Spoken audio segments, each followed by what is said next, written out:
What's up, y'all? It's Annabelle with That Good Shit, and I am here with the incredible Ravyn Lenae. Ravyn. Oh my gosh, well, first of all, Tooth Gem Twin. Oh no, girl! I lost like two of mine. Apparently I swallowed it and didn't even realize. It happens. What was the design that you had with like all of them? I had a butterfly. I And love was doing like, the butterfly. No, it looks cute. How long have you had tooth gems for? Is that like a regular part of your look? I want to say I got this like maybe a little over a year ago. So still have two. Like Yeah. I'm doing good. Yeah.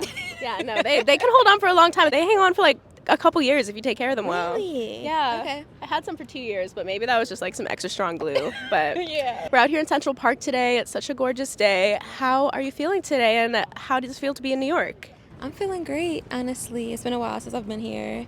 So to catch it while it's super sunny and warm is really special. So I'm Yeah. happy to be here. You've definitely caught like some of the best weather of the year. What's going on?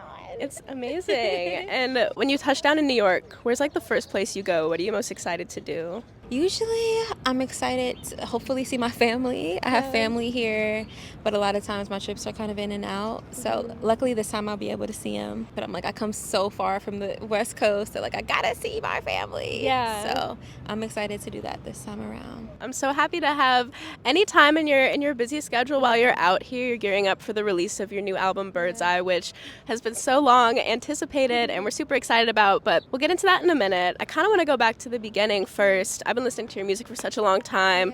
First time I encountered your music was, I think, around 2019. I saw you perform at Smoking Grooves Fest out in Long Beach, and you were doing the Crush EP, and I was right in the front. It was like early on in the day, and I was like, I love her.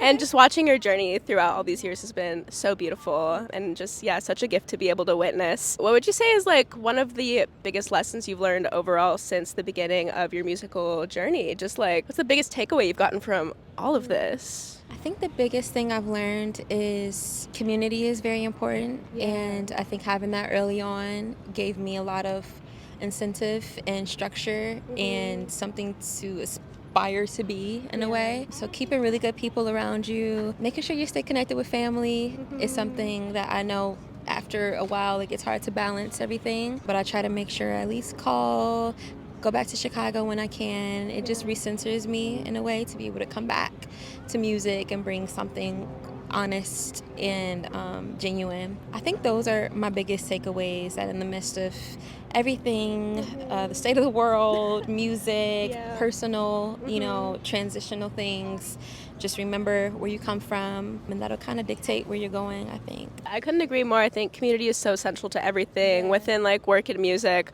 or outside in your personal life and also in like the state of the world. And you started out in Chicago and that's where you started building like a really cool musical community. You were linking up with people at Classic Studios. I don't know if you caught it. I got the Classic Studios t-shirt on today to honor the legendary Classic Studios. Tell me about your early memories from going to Classic Studios and meeting a lot of your early collaborators like Monty and all of them. Well, as you know, like Classic serves as this hub of creatives, and a lot of us crossed paths for the first time there. So I met Smee, I met Monty when I was like 15, like my first time ever going to the studio. And I remember I spent like my little check on studio time. And after they heard what I recorded, Classic was like, yeah, you don't ever have to pay for studio time again. I was like, okay, cool, because I don't got no more money. Literally everything I have got me here, so thanks, Chris. Thank you so much. Even starting there, building those connections and those friendships really was so essential for me to be able to define my sound, experiment. Somebody like Monty, who I think is a genius, really helped me figure out what my style was and what type of beats I liked, and taught me about, sound selection and just those like intricacies that happen with music. All of us living in LA now and still, having the relationship is really beautiful to witness, and seeing their growth, individually is something that's inspiring. Everyone's growth has been incredible, and it's been so fun to watch y'all grow alongside each other and watch like your collaborative energy change over time. Like I loved what you did on the newest Smino album. Yeah, I love seeing y'all together. I wanted to ask you, Ravyn, I think Smino is one of the greatest living lyricists. Personally, that's just like my opinion. I want to know what your favorite Smino lyric is. Oh, let me think about that. There's like so many to consider. Many. I know one of my favorite Smino songs. It's like an older one, Raw. Yeah. It was off of his Sick Sick Sick. one of his first EPs.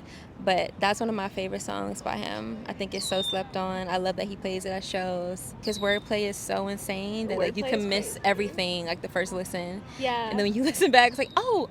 I still go back to like some of the first Mino songs I heard, and I'm surprised. I'm like, I never realized that. Yeah. Or even like his song titles, like the way his brain works is just insane. And if you spend like a day with him, it would be like, what? Like, it makes perfect sense why you rap the way you do, because you find these links between words and things that like normal people wouldn't. Yeah, truly a brilliant man. Yeah. Well, if a Smino lyric comes to you, let me know. It might Okay, take a while we'll ponder on it. Okay. Last thing I want to ask you just about your roots in Chicago is, now looking at the music scene in Chicago, are there any rising artists out of Chicago that you're loving right now? Anyone that you feel like people should keep an eye on? I love Cara. I think she's incredible. I hope I'm pronouncing that right. I think having a black woman in folk music is something that is like needed and necessary. So I'm happy that she's fulfilling that space and doing it so beautifully and so well. So yeah, Cara Jackson, I love her. If you're not tapped in, make sure to check out Cara Jackson. Now I want to move into, obviously we're entering a new Ravyn Lenae era. We're entering the Bird's Eye era. It's been so beautiful watching it unfold so far. You have 2 incredible singles out now, Love is Blind and Love Me Not. First thing I want to ask you about is Love Me Not is just such an incredible song. Like, I'll never forget the first time I heard it.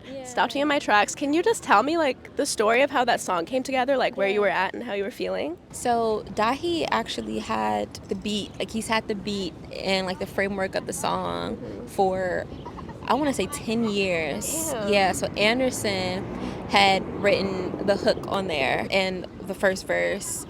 So there was already kind of like a framework there, and I was like, oh my God, the fact that you heard this song and you thought about me was really interesting, because I feel like I haven't really occupied that space in a way with my music yet. So when I heard it, I was like, I need this. So then I went back in, I wrote the second verse and the bridge, and it's just something so fun about it, so fearless, so fun. Like a lot of it reminded me of like Sticky days. Definitely.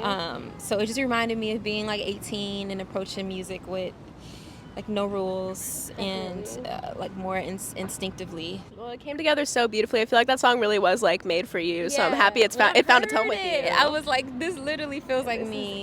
Definitely. And you directed the music video for it, and that music video is gorgeous. Everything from like the way the lighting is done, the color scheme is gorgeous. Tell me how you went about directing the Love Me Not music video. I knew that it was important for me with Bird's Eye to return back to Chicago and shoot a lot of the imagery there, only because a lot of the album signified like me kind of retracing my steps and pinpointing these moments where maybe I felt my identity was shifting, or specific moments where I felt like I was learning who I was, or experiences that made me who I am. So returning back there and shooting at my grandmother's home on the south side of Chicago where I grew up, and having them in the video was something that felt like natural, but also really necessary for this point in my life, kind of pulling back the curtains and letting people into where I come from. Yeah, it felt very you. It felt very intimate, and so I really loved that. And also, Love is Blind is such a crazy song. Ravyn, when you said,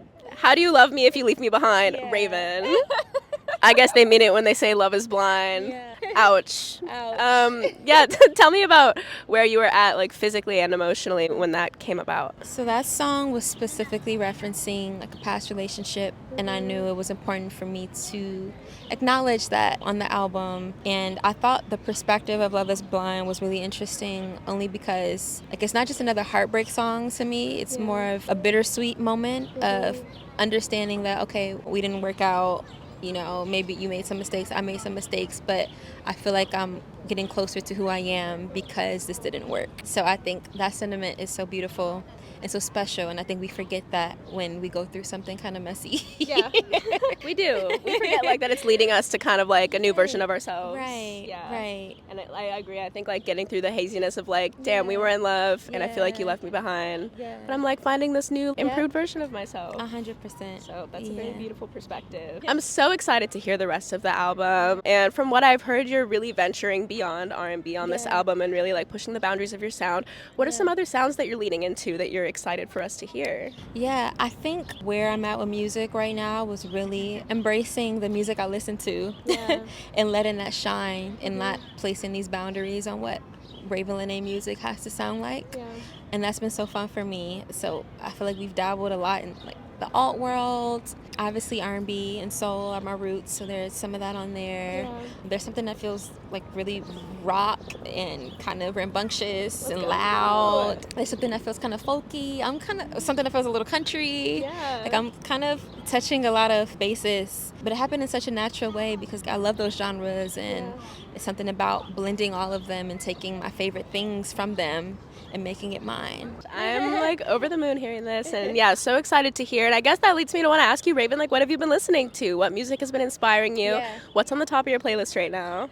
Chapel Rowan is like my new obsession. I love her a lot. Lola Young, I think, is really cool. Rachel, I don't want to mispronounce her last name, but she does like the pop, kind of like bubblegum pop feel that I'm really excited to see a Black woman doing. And I also wanted to know, one of my favorite things about music and how it plays a role in my life is I feel like music as a time capsule is really special. When you listen to a certain playlist or song, like it really transports you back to a certain time in your life. So I want to know, what's a song that's not your own that's always going to remind you of the era of Bird's Eye? I mean, I definitely played the Chaperone album a lot. I love her song Casual. Not that it has anything to do with my album at all, but I just bumped it a lot. Weirdly, been listening to a lot of Nelly Furtado again. Like Say It Right is a song I wish was my song so bad. Would you ever like cover that song? I've been thinking about it. Like maybe I should. Oh my God. I speak for every Ravyn Lenae fan when I say we would love that. Yeah, I love her. So yeah. I guess those two. Okay, Nelly and Chapel Roan. Chapel Roan just did Guff Ball last weekend. She came out like dressed as the Statue of Liberty. Like she really ate that. I'm so incredibly proud of her. Okay, what else do I want to ask you about this album? We should talk about Dahi. Okay. Executive produced Bird's Eye. Tell me about what it's been like working with Dahi, and also outside of this album, what is your favorite work by Dahi? Dahi is like a one-of-a-kind type of producer. I've learned so much from him during this process. One, his process is very instinct driven, so seeing him react to music that way has like spilled on me in a way where, and he even told me like when I'm doing like voice takes or like melody takes, he's like, Ravyn, the first thing you did was it. But like something in your brain tells you like it can't be it's the first thing. You know, so really feeling okay with like following impulse is something I've learned from him. My friend Sarah Aarons co-wrote a lot of the songs with me, so learning a lot about songwriting and falling in love with it again has been really special for me. Just in general, I feel like reinvigorated about music and seeing how much he devotes a lot of his time and energy and brain power to make the best music is something that I keep aspiring to do. So I really had the dream team for this album. Oh my gosh, I'm so excited to hear that. And yeah, I am definitely of the belief that like a lot of your first instincts, like the first thing that comes out of you, can end up being the best. Because I feel like that's the real like clear signal from the universe that just like comes through you. So I love that Dahi works that way. And yeah, what's some of your favorite Dahi works outside of the stuff you guys have made? Obviously, his work with SZA, Kendrick. I mean, we can go on to Drake. We can go on and on about Dahi. J. Cole.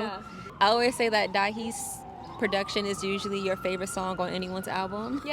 You wouldn't even know it. And like if you go look at the credits at your favorite song and your favorite album, it's probably Dahi. You wouldn't even know. So just like understand that and trust that. You're also on the new Cara Jackson album. Congratulations on that. You. How did that feel coming together, and how does it feel to have another amazing hit with Cara Jackson? Yeah, I love Kay. He's one of my favorite collaborators. That's someone else who just goes off instinct and feeling. We've had that song for years now, so I'm glad it's seeing the light of day. It was supposed to actually go on my last album, but I think it worked better for his project. And he was like, girl, if you're not going to use it, give it to me. So I'm happy it worked out. I'm just going to ask you a couple more things, again, about your music taste and what you're listening to. One thing that I think we all love so much about your voice and your style is your beautiful, fluttery falsetto. It's like such a special part of who you are. I want to know, who are some of your favorite artists with like a really beautiful falsetto? I love the tones of Denise Williams, Minnie Riperton, Brandy, Jessica Pratt, Aaliyah. Yeah, I would say those. I love like little like kind of birdie sounding tones. Yeah. I'm sure you get the Minnie Riperton comparison all the fucking time. I'm honored. Yeah, yeah. Another thing I really love about the 2 singles that have come out from the album is it's definitely like perfectly timed for summer, really beautiful summer music. So I want to know what's on your summer playlist and like what's some of your favorite music to listen to in the summertime. On my summer playlist, there's some Flo Milli on there for sure. Kendrick, we know what song. We know.